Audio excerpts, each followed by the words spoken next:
اور ہم نے پھر آج میں پھر بھی گزارش کروں گا کہ اہل سنت والجماعت کا جو عقیدہ ہے یہ بڑا مضبوط عقیدہ ہے. میں کہتا ہوں میں بڑا تنگ بھی ہوں ان سے, سنیوں سے.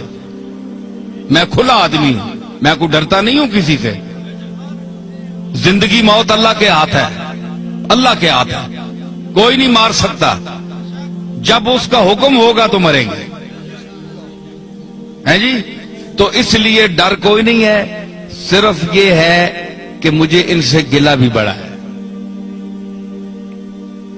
کہ یہ سمجھتے ہیں کہ ہمارے مسلک کی ترجمانی کی جائے تو ہماری ساری ان باتوں کو مان لیا جائے جن کا ہمارے پاس ثبوت نہیں ہے, اور ہم نے اپنی طرف سے گھڑ کر اس کو دین میں شامل کر لیا ہے. ان کو بھی مانو تب سنی ہو, یہ میں نہیں مانتا. ٹھیک ہے, چاہے بریلوی حضرات تنگ ہو, چاہے کوئی بھی تنگ ہو. کئی لوگ کہتے ہیں جناب تم اپنا مذہب بتاؤ کہ تم بریلوی ہو, دیوبندی ہو, شیعہ ہو, اہل قرآن ہو, تبلیغی ہو, کیا بلا ہو. بھائی کبھی بریلویوں کی تعریف کرتے ہو, کبھی ان کو دھر لیتے ہو, کبھی دیوبندیوں کی تعریف کرتے ہو, کبھی ان کو دھر لیتے ہو, کبھی شیعہ کی تعریف کرتے ہو, کبھی ان کو دھر لیتے ہو. تم یہ چکر کیا ہے, تم ہو کیا؟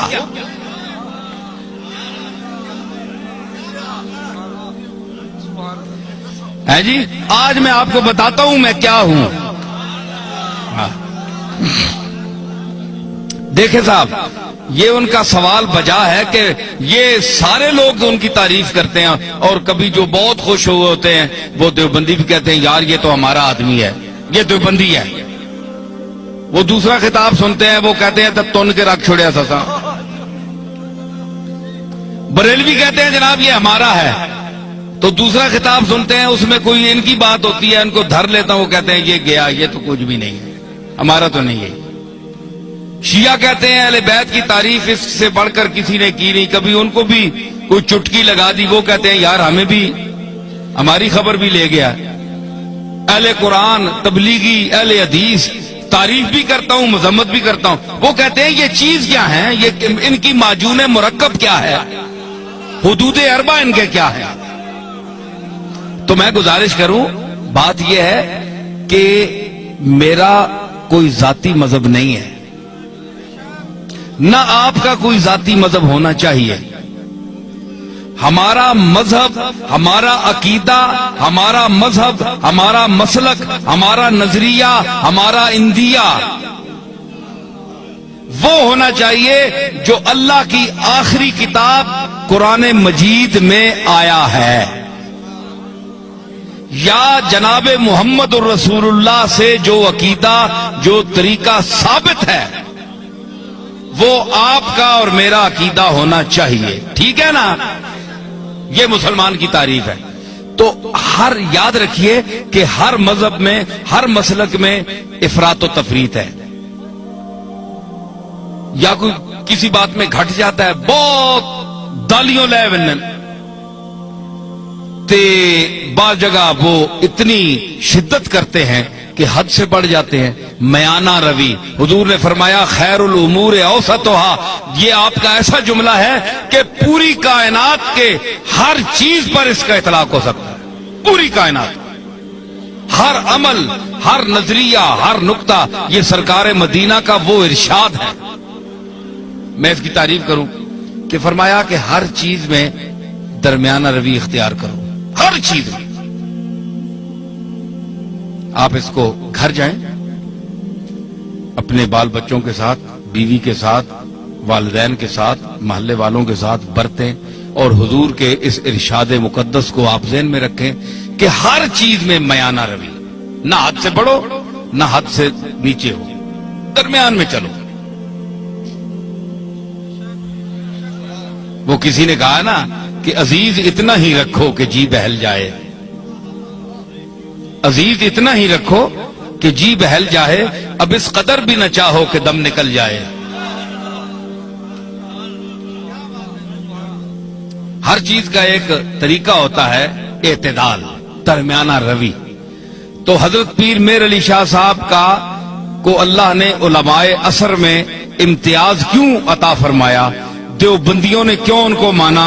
شیعہ نے کیوں مانا؟ رد مرزائیت میں جب میرے دادا وہاں تشریف لے گئے تو سب نے مسلمہ طور پر آپ کو مقتدا اپنا کیوں مانا؟ آج کون سا پیر ہے پاکستان میں کہ جس کو تمام مسالک کے علماء اور مشائخ اکٹھے ہو کر اپنا پیشوا مانے؟ کوئی ہے آپ کے سامنے آیا؟ نہیں آیا، اس لیے کہ وہ خود معتدل نہیں ہے، وہ پارٹی کا بن گیا ہے، پارٹی کا ہو کر رہ گیا ہے۔ اس نے کہا ہے کہ اگر میں شیعہ ہوں تو میں نے شیعہ کی حمایت کرنی ہے، چاہے شیعہ غلط ہے میں نے شیعہ کو ثابت کرنا ہے، دیوبندی ہے تو اس نے کہا میں نے دیوبندیوں کو ثابت کرنا ہے چاہے وہ غلط ہی کریں، بریلوی ہیں ان کو میں نے ثابت کرنا ہے چاہے غلط ہی کہیں، میں نے ان کی تائید کرنی ہے۔ پیر میر علی شاہ صاحب میں یہ خوبی تھی کہ اللہ نے ان کو علم وافر کے ساتھ عقل سلیم بھی عطا کی تھی، اور وہ میانہ روی اور اعتدال حضور کے اس ارشاد کو سامنے رکھتے ہوئے کہ خیر الامور اوسطھا، کہ ہر چیز میں میانہ روی اختیار کرو، حدوں نہ ودو تے حدوں لو بھی نہیں، تھلے بھی نہ ہو جو تکو نا اے ترکڑی تول لینا تولتے ہیں نا تے او جی وچ لوہا ہونا ہے اساں تکنا ہے دکاندار پہ یہ ایتھے بالکل جس لئے انجا آونجے نا سدھا اس ویلے تولا جو برابر ہونا، انصاف ہے ترازو ہے جی۔ تے کئی جڑے او تے مولیاں نے پتھر مار چھوڑنے، مار کے میں تکنا رہا ہاں، مولیاں نے پتھر مار چھوڑا ہے یا ایمیں سودے نہیں چمک دیتی تو پلڑا ہنج ہو گیا تو اسا جلدی جلدی پا دیتا، کیوں سرور تکنا ہونا ہے نا؟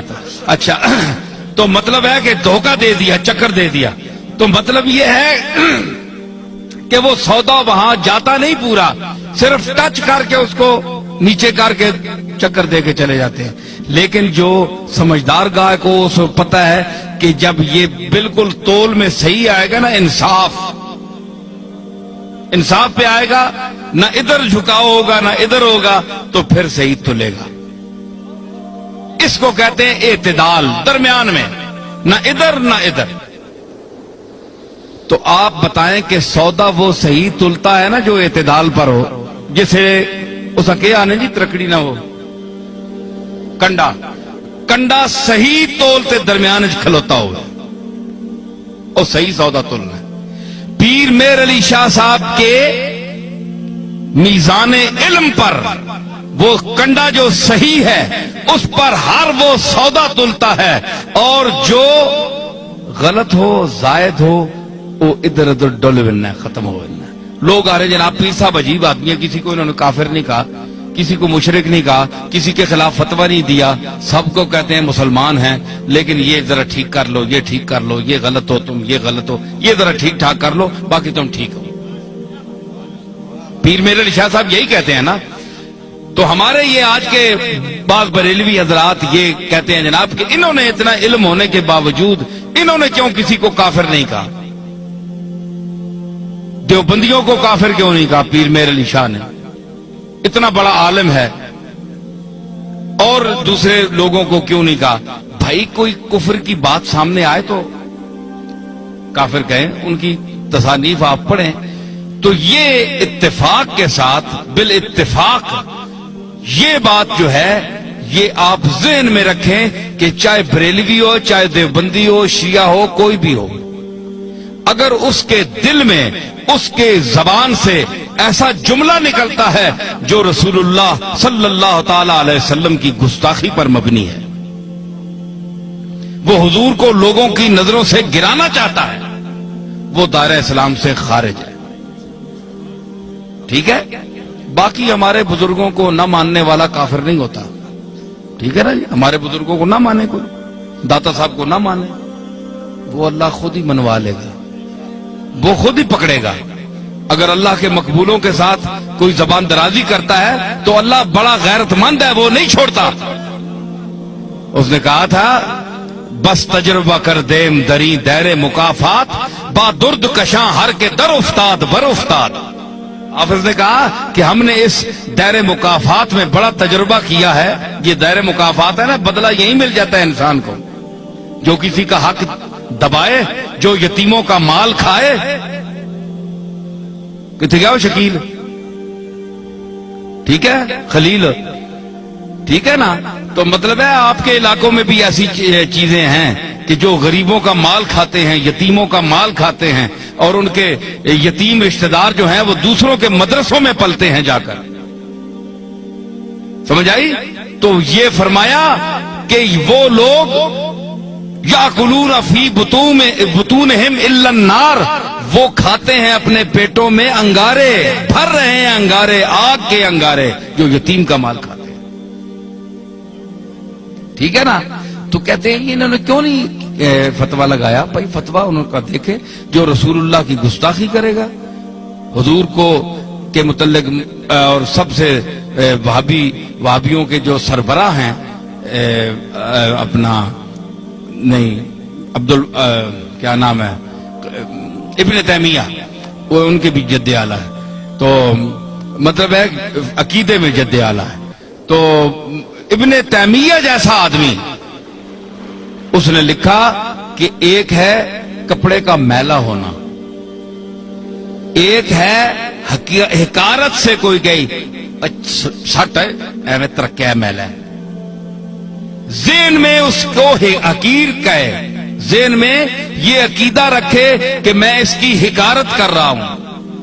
ایک یہ ہے کہ حضور علیہ الصلوۃ والسلام کی کملی جو ہے، آپ کا جبہ یا ہر وہ کپڑا جو آپ کے جسم اقدس سے مس ہوا، لگ گیا، ایک بار لگا یا کئی بار لگا، تو اس کو وہ شرف حاصل ہے کہ دنیا میں کسی چیز کو وہ شرف حاصل نہیں. ٹھیک ہے؟ تو اگر وہ میلا بھی ہو سکتا ہے نا، گرد و غبار تو پڑتی ہے، وقت کا گزرنا اس کو گل جاتا ہے، پرانا ہو جاتا ہے. تو اگر کوئی شخص، یہ ابن تیمیہ لکھ رہے ہیں، تو کہتا ہے کہ اگر کوئی شخص میلا سمجھ کر کہے یار یہ تو بہت میلا ہو گیا، پرانا ہے، غالباً آپ کا استعمال شدہ ہے، وقت بھی گزر گیا، چلو یہ تو ٹھیک ہوگی.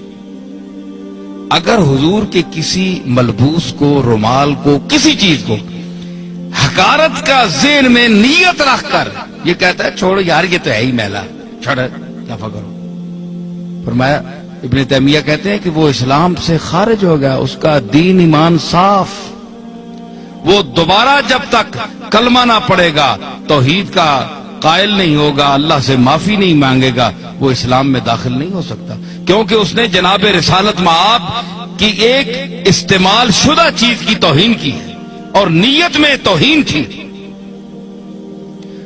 تو حضرت پیر میر علی شاہ رحمت اللہ علیہ، یہ کبھی آپ نے ایسا نہیں کیا کہ جو بھی ہو، چاہے وہابی ہو چاہے کوئی بھی ہو، ایک شخص جو گستاخی رسول کر رہا ہے تو آپ اس کو مسلمان سمجھیں گے، یہ بات بھی نہیں ہے. لیکن یہ چھوٹے موٹے مسئلوں پر جو موریں اٹھی ہوئی ہیں جناب، یہ بھی کسی نے کیا، کوئی 11ویں کو نہیں مانتا جی وہ بھی کافر ہے، کوئی فلانی چیز کو نہیں مانتا وہ بھی کافر ہے، جو اذان کے پہلے الصلاۃ والسلام یا رسول اللہ نہیں پڑھتے یا اس کو منع کرتے ہیں وہ بھی کافر ہے. یہ کوئی بات نہیں ہے، یہ کوئی ایسی باتیں نہیں ہے کہ آپ ان کو قطعیات میں سمجھیں اور اس وجہ سے اتنا اختلاف ڈالیں کہ ایک طرف کلاشنکوفیں آپ نے اٹھائی ہوئی ہیں، لڑائیاں ہو رہی ہیں، قتل و غارت ہو رہا ہے، تو یہ کیا فساد ہے؟ یہ کوئی چیزیں نہیں ہیں سوا ذات اللہ کے بعد حضور علیہ الصلوۃ والسلام کی ذات ہے. اس کا احترام آپ پر بھی فرض ہے، ہمارا بھی فرض ہے، لیکن حضور نے یہ بھی فرمایا کہ مجھ کو اتنا نہ اٹھاؤ، اتنی تعریف نہ کرو کہ مجھے اللہ کے جو ہیں اپنے عیسیٰ علیہ السلام اور عزیر کے ساتھ ملا لو، جس طرح انہوں نے اپنے عزیر اور عیسیٰ کو اللہ کا بیٹا کہہ دیا تھا، مجھے بھی تم اللہ کے ساتھ ملا دو کہ اللہ اور مجھ میں کوئی فرق ہی نہ رہے. یہ بھی منع ہے، یہ سرکار نے منع فرمایا ہے، حضور کا حکم ہے. بندہ بندہ ہے، اللہ اللہ ہے. سمجھ آئی؟ یہ سرکار کی تعلیم ہے، تو یہ سرکار کی اپنی تعلیمات پر ہمیں چلنا چاہیے. اتنا بھی نہ آپ بڑھائیں کہ کل ہمیں قیامت کے دن حضور کے سامنے آپ حکم دیں کہ ان کو جوتے مارو، تو اس محبت کا کیا فائدہ؟ محبت تو وہ کرنی چاہیے جس سے رسول اللہ خوش ہوں، تو ظاہر رسول اللہ اسی پر خوش ہوں گے جو آپ کے طریقے پر چلے گا، آپ کے احکام اور آپ کی احادیث اور قرآن مجید کی آیات کی روشنی میں چلے گا.